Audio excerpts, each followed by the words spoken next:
विपाक विज्ञान अध्याय। ठीक है, तो विपाक का पहले तो ये व्युत्पत्ति हो गई, उसके बाद निरुक्ति हो गई, इसकी विशिष्ट जरन निष्ठा काले रस विशिष्य पाक प्रादुर्भाग विपाक है, यानी पाचन क्रिया के अंत में उत्पन्न होने वाला जो विशिष्ट रस होता है उसे विपाक कहते हैं। ठीक है, फिर इसके लक्षणों के जठरी नगेन योगाद्युति रसांतर नाम रसाना परिणाम अंत से विपाक इति स्मृत। ठीक है, इसका मतलब है द्रव्य का जठरा अग्नि के साथ संयोग होने पर जो रसों की परिणति होती है, अतः पाक कर्म के अंत में जो रस विशेष होता है उसका विपाक कहते हैं। एक तो और कर लेंगे ऐसे, विपाक कर्मनिष्ठ या अवस्था पाक अपेक्षया विशिष्ट पाक विपाक। ठीक है, क्या आचार्य जरूर देख लेना, ये अष्टांग ने बोला है, ये चरक ने बोला है, ये भी चरक ने बोला है कुछ शिवदास सेन टीका में। ठीक है, फिर आ गया हमारे पास अवस्था पाक और निष्ठा पाक।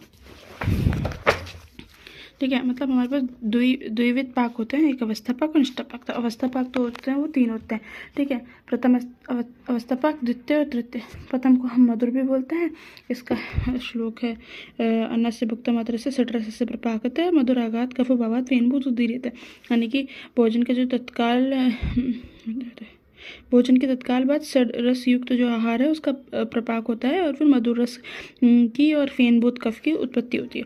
फिर द्वितीय जो होता है उसको हम अम्ल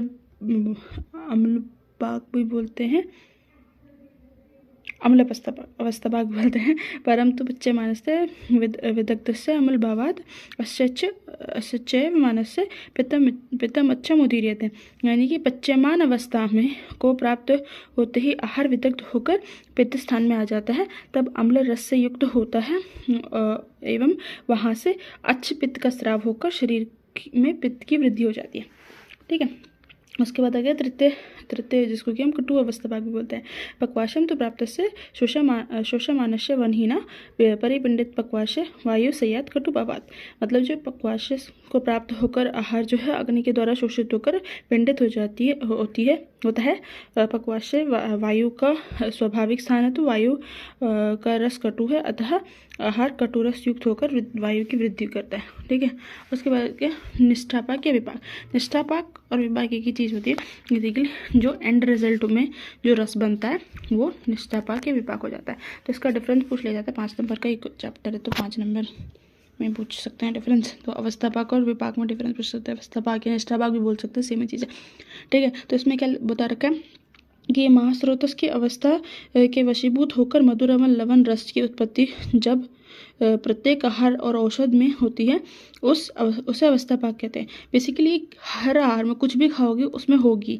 ठीक है, इसमें क्या है, और ये महास्रोत के अवस्था में वशीभूत होकर होता है, इसलिए सभी आहार में होगी।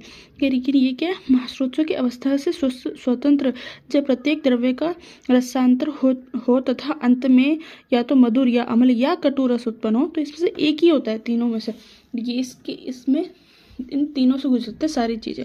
ठीक है, और ये अवस्था भेद से सभी द्रव्य क्रमशः मधुर अम्ल और कटु रस की उत्पत्ति होती है। ठीक है, इसमें क्या है, प्रत्येक द्रव्य अपना विशिष्ट पाक विपाक कहलाता है। ठीक है, मतलब उनका जो रस उत्पन्न होता है वही उनका विपाक कहलाता है। भुक्त द्रव्य का प्रथम अवस्था पाक है और ये इसका अंतिम पाक होता है। ठीक है, और यहाँ पे यह आमाशय पच्चय मानस्य और पक्वाशय में संपन्न होता है, और ये जो है इसके बाद लास्ट में जब सार और किट का विभाजन हो रहा होता है उस टाइम पे ये होता है। ठीक है, इसमें आगे ये पित्त का वर्धन करता है, वायु का वर्धन करता है, और मतलब पहले श्लेष्मा का और पित्त का फिर वायु का, ऐसे क्रम से तीनों का वो करता है। और इसमें क्या है, प्रत्येक द्रव्य जो विशिष्ट रस उत्पन्न होकर सादी धातु के साथ संपूर्ण शरीर में फैले हुए उत्तुत धातु को वृद्धि क्षय करता है। मतलब बेसिकली जो विपाक आया उसके अकॉर्डिंग काम करता है। ठीक है, और इसमें तो तीनों चीज़ होती है। मल के रूप में मल रूप दोषों कफ पित्त वात की उत्पत्ति अवस्था पाकों में होती है, तीनों पाकों में अलग अलग टाइप से होती है। और धातु रूप दोषों जो है कफ वात पित्त की उत्पत्ति विपाक में होती है। ठीक है, इसमें क्या मल रूप में होती है, इसमें धातु रूप दोषों की होती है। ठीक है, इसमें केवल जठराग्नि का पाक द्वारा ही अवस्था पाक होती है, इसमें सिर्फ जठराग्नि के द्वारा हो रही होती है। उसके बाद जब सार्किट विभाजन होता है तो उसमें जठराग्नि, भूताग्नि, धातुअग्नि, तीनों अग्नि काम कर रही होती है, तो इसलिए इसमें ये तीनों के द्वारा अंतिम पाक होता है। और ये प्रत्यक्ष गाम्य होता है, ये सामने दिखता है, ठीक है। और ये अनुमान गाम्य होता है कि जो भी विपाक होता है उसके अकॉर्डिंग जो लक्षण आ रहे हैं उसके अकॉर्डिंग ये होता है। इसको यहाँ पे ऐसे एक्सप्लेन कर रखा है, जैसे स्थूल आहार जो है षड्रस युक्त है, इसको हमने लिया, इसको भोजन किया तो उसके पहले प्रथम अवस्था पाक हुई जो कि मुख से अमाशय तक होती है, ठीक है। आहार जो है वो उसका आहार जो है वो अमाशय में क्लेदक कफ के साथ मिलता है। उसके बाद इसका पाचन होकर कफ जो है फेनभूत रूप में मल के वर्म में निकलता है और मधुर रस निकलता है, तो कफ का वर्धन होता है, ठीक है। तो इसके बाद पच्यमान अवस्था आती है। पच्यमान अवस्था में ये इसको द्वितीय अवस्था पाक भी बोलते हैं। और ये नाभि से हृदय मध्य में, नाभि और हृदय के मध्य में होता है, ठीक है। इसमें आहार जो है वो पित्त है ना, जो पित्ताशय जो पित्त स्राव हुआ है उसके साथ मिलके आहार जो है विदग्ध हो जाता है। फिर और पित्त निकलता है मल के रूप में और अम्ल रस निकलता है, जिसकी वजह से पित्त की वृद्धि हो जाती है। फिर इसका तृतीय अवस्था पाक होता है जो कि पक्वाशय में होता है, जो कि वायु का स्थान है। यहाँ पे क्या होता है, अन्न जो है वो पिंड रूप हो जाता है और अग्नि द्वारा शोषित होकर, ठीक है। और इसमें वायु जो है मल के रूप में निकलती है और कटु रस निकलता है, जिसकी वजह से अनिल यानी कि वायु की वृद्धि हो जाती है। उसके बाद जो है सार और कट का विभाजन हो जाता है, ठीक है। और फिर सार से रस धातु और कफ तंतु उत्पत्ति हो जाती है। अब इसमें हम मॉडर्न कोरिलेशन देख लेते हैं। जैसे हमने 3 अवस्था पाक बोली है, उसके एक्चुअली में मेटाबॉलिज्म में क्या स्टेजेस रहते हैं। जैसे हमने ये बोलती प्रथम अवस्था पाक, ठीक है। तो ये हो रही है हृदय और ऊर्ध्व भाग में आहार मधुर रस से युक्त होता है, ठीक है। तो ये क्या हो गया, digestion of the carbohydrate starts from the mouth by salivary amylase present in saliva, और फिर ड्यूडेनम में जाके कंप्लीट हो जाता है, जहाँ पे भी पैंक्रेटिक अमाइलेज होता है, पैंक्रेटिक जूसों से सेक्रेटेड, ठीक है। फिर द्वितीय अवस्था पाक, जिसको कि हम अम्ल अवस्था पाक भी बोलते हैं, जिसमें कि पच्यमानस्य में जो आहार है वो पित्तयुक्त होकर अम्लीभूत हो जाता है, ठीक है, विदग्ध हो जाता है ना। तो इसमें क्या है, secretion of bile juice and pancreatic juices, ठीक है। तो इसमें क्या है, डाइजेशन ऑफ फैट होता है, pancreatic lipase and by pancreatic lipase and bile from duodenum, ठीक है। और digestion of protein starts in stomach by pepsin and but main digestion starts in small intestine by pancreatic proteases, ठीक है। उसके बाद देखिए तृतीय, जिसको कि हम कटु अवस्था पाक बोलते हैं। इसमें पक्वाशयगत आहार पिंडीभूत हो जाता है। इसमें क्या है, कोलोन जो है वो मेन साइट होती है ना वाटर अब्जॉर्प्शन की, जिसकी वजह से जो स्टूल होता है वो हार्ड हो जाता है, वो हमारे तृतीय अवस्था पाक से कोरिलेट किया जाता है। उसके बाद देखिए विपाक, उसके एंड प्रोडक्ट का मेटाबॉलिज्म, मतलब इसीलिए तो हमने अवस्था पाक का देखा। तो विपाक उसके एंड प्रोडक्ट का कैसे, जैसे हमारे करके मधुर विपाक है तो हम क्या, इसका कोरिलेशन हो जाएगा, ये कार्बोहाइड्रेट जो है ग्लूकोज में बदल चुके हैं, अम्ल विपाक में प्रोटीन अमाइनो एसिड में, कटु विपाक में फैट्स जो है फैटी एसिड में। इसके बाद देते हैं विपाक के कार्य क्षेत्र एवं उपलब्धि, ठीक है। तो विपाक की उपलब्धि पूछ ली जाती है। विपाक की उपलब्धि में आता है विपाक कर्मनिष्ठया, ठीक है, यानी कि विपाक को अंतिम पाक कहा गया है, ठीक है। इसमें ज़्यादातर यही है कि मेरा, बाकी तुम ये भी बता सकते हैं कि भाई शिवदास जी के अनुसार भी अवस्था पाक की अपेक्षा विशिष्ट पाक को विपाक कहते हैं। रसवैशेषिक के अनुसार भी परिणाम लक्षण विपाक जिस किसी द्रव्य के परिणाम को लक्षित करे वह विपाक होता है, मतलब एंडिंग को वो करे, ठीक है। ये चक्र पानी वाला देख लेते हैं। कर्मनिष्ठा ये थी, कर्मणो निष्ठा निष्पत्ति, कर्मनिष्ठा क्रिया समाप्ति, ठीक है। यानी कि विपाक का ज्ञान पाक कर्म की निष्ठा काल में होता है, यानी कि एंडिंग में होता है, समाप्ति में होता है। अर्थात जब पाक कर्म की परिसमाप्ति हो जाती है, ये मतलब वो खत्म हो जाता है, तो उस विपाक के द्वारा शरीर में दोष धातु मल और क्षय वृद्धि आदि लक्षित होते हैं, तो तब अनुमान प्रमाण द्वारा विपाक का ज्ञान होता है। तो बेसिकली अनुमान प्रमाण द्वारा ज्ञान होता है, ठीक है। MCQ आ जाए तो विपाक का ज्ञान अनुमान द्वारा होता है और अवस्था पाक का ज्ञान प्रत्यक्ष द्वारा होता है, ठीक है। वो प्रत्यक्ष ज्ञान में और वो अनुमान ज्ञान में, ठीक है। उसके बाद है कि विपाक का प्रकार, विपाक के प्रकार हमने यहाँ पे 5 बता रखे, ठीक है। तो ये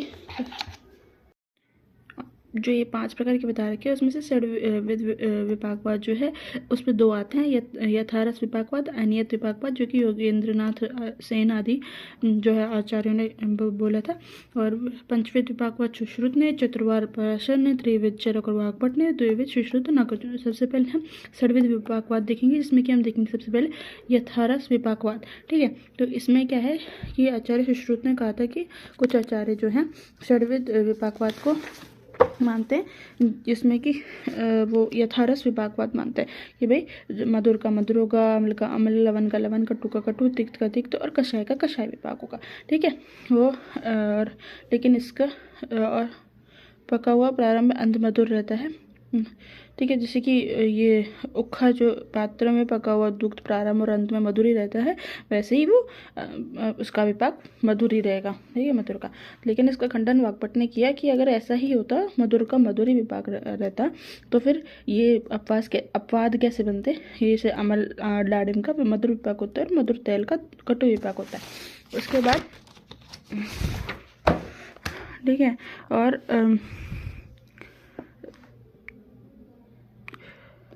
उसके बाद दूसरा है अनियत विपाकवाद। इसमें क्या है, सुश्रुत संहिता में वर्णन कर रखा है कि ऐसे ही कुछ और आचार्यों ने ये कहा कि रसों में जो बलहीन होते हैं या हैं वो बलवान को वश में रखते हैं। तो इस संप्रदाय के अनुसार भी विपाक के 6 संख्या 6 होती है। ठीक है, मतलब कि वो 6 ही होंगे, पर ये कौन सा विपाक आएगा ये कहना कठिन है। ऐसा नहीं बोल रहे कि मधुर का मधुर ही होगा और कटु का कटु ही होगा। और इसका खंडन जो है सुश्रुत ने इसका खंडन कहा है, ये कह के कि अगर जिस प्रकार यथारस ग्राह्य नहीं है, उसी प्रकार अनियत विपाक भी ग्राह्य नहीं है, तथा इस मत को अनावश्यकता तथा अन्य नियमितता भी सिद्ध होती है इस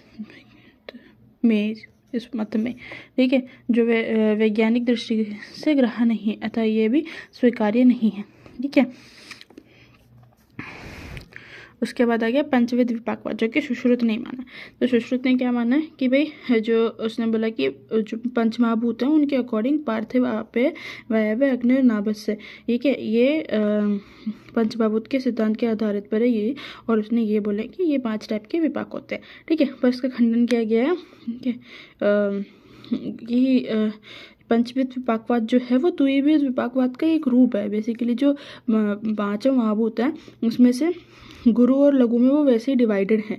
ठीक है, कि भाई अपने पार्थिव और आपेय जो है वो गुरु हो गए, और वायव्य, अग्नि और नाभस जो है वो लघु में आ गए। ठीक है, तो ये इसी का ही पार्ट है द्विविध विपाक का। तो इसे अलग से पंचविध विपाकवाद बोलने की जरूरत नहीं है। ठीक है, उसके बाद आगे चतुर्वार विपाकवाद या फिर रस विपाकवाद, ये पराशर ने बोला।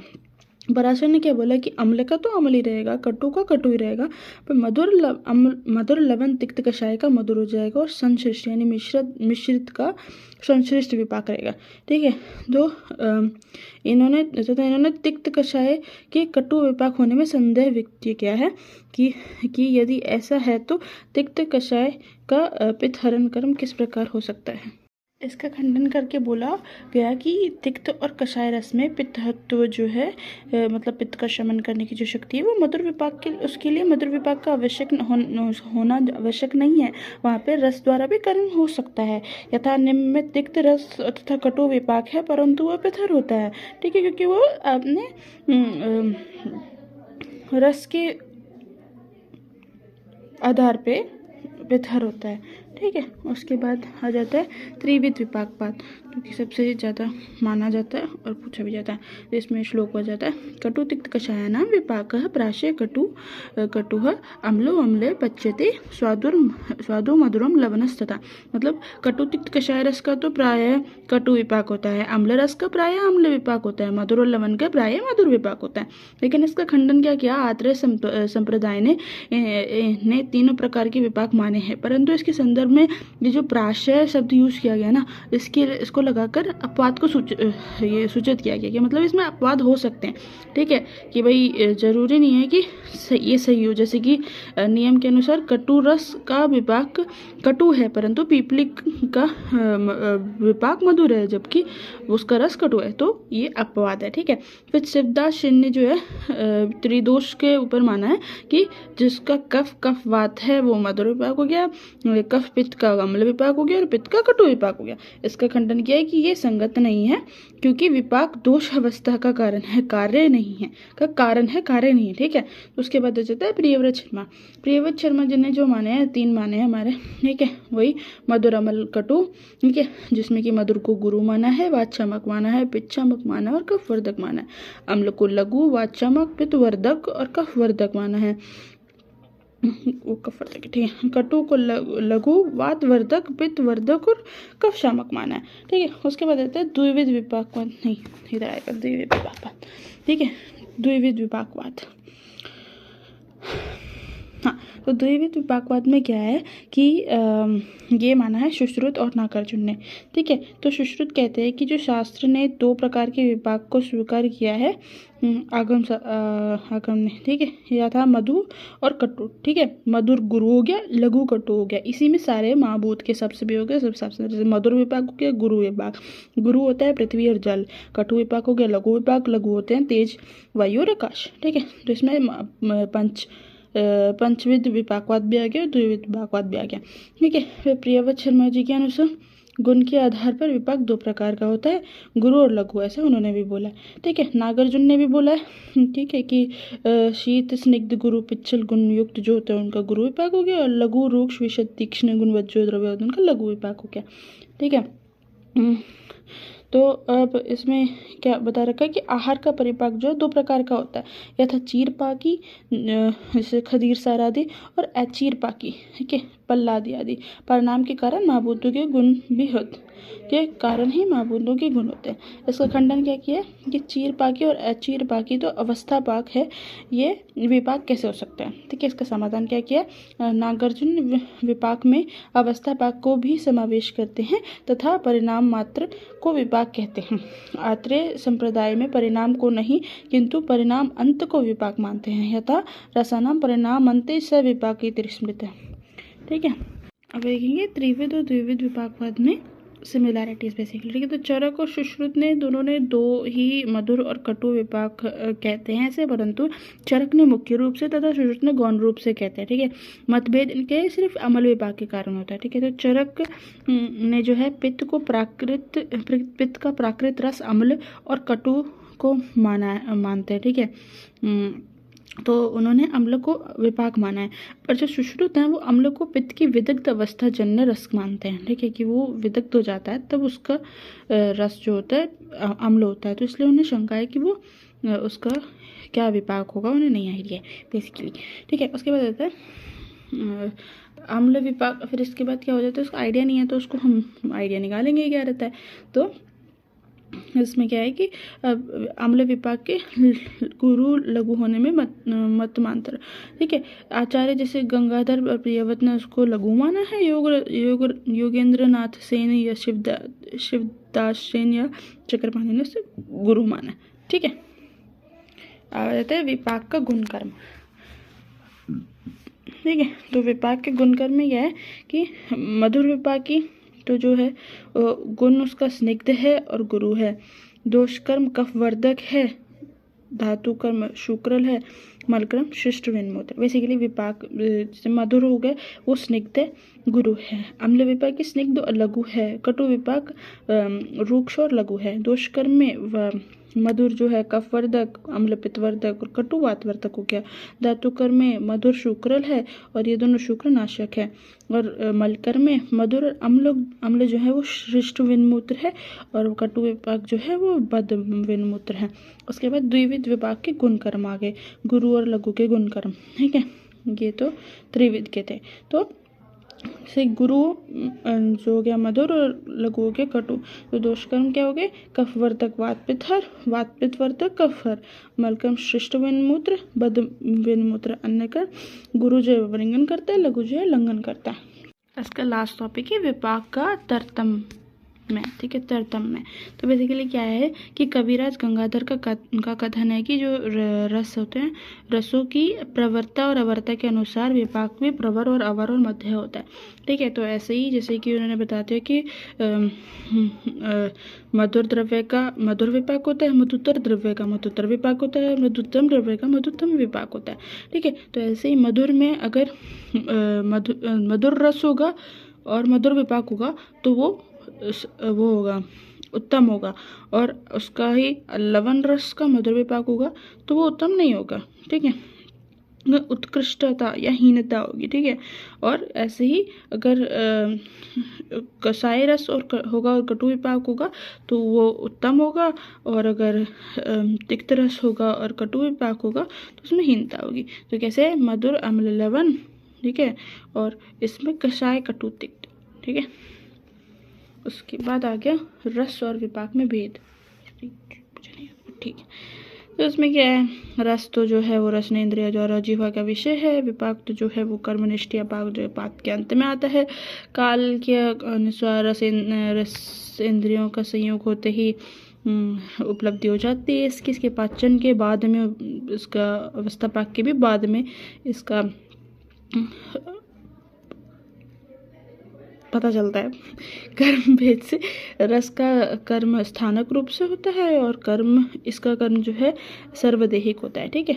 और कर्म अधिष्ठान रस के कर्म का अधिष्ठान शरीर व मानस दोनों रूप में होता है। शरीरस्थ दोष धातु व मल का कार्य होता है, ठीक है। इसकी उपलब्धि प्रत्यक्ष यानी पाठ से होती है, इसके अनुमान से होती है।